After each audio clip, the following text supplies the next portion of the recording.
ल हामी फेरि जङ्गलको बिचमा छौँ। यस्ता यस्ता रुखहरू छ नि। हाम्रो साथीहरू चाहिँ आउँदै हुनुहुन्छ तलतिरबाट। हामी चाहिँ यसरी जङ्गलको बिचबिचमा मस्त हिँड्दै हाम्रो सहर चाहिँ यता यता यता आउँदै हुनुहुन्छ।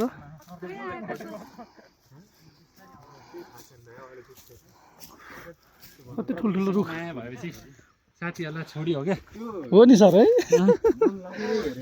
त्यसो हो अब सम्मान लागेको छ अनि त्यही मैले त लाइभ ए लाइभ नै हो रनिङको लागि रेडी भएर लाइभ भनेको डिजिटल लाइभ भनेको लाइभ भनेको उयो नै गरे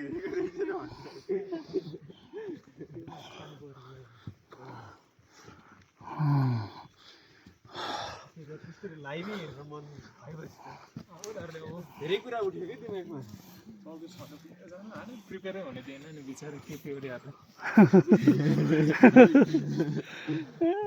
अलिकति मेन्टली पनि प्रिपेयर हुनु पऱ्यो नि त मलाई समानवालामा चाहिँ यसो राम्रो लुगा लाउनु पऱ्यो होइन। खासै बोलाउनै नपाइकन झ्यापझुप भइहाल्यो आन्टीले चाहिँ आँटिलो है त्यो गलत हो विषय यो थाहा छैन हो तर सुधार्नु पनि आँटिलो चाहिँ आँटिलो है। अब जेएनजीको टिमकै हो नि त जे भए पनि अथेन्टिक होस् नहोस् होइन जे पनि उसले आफ्नो तरिकाले सकेको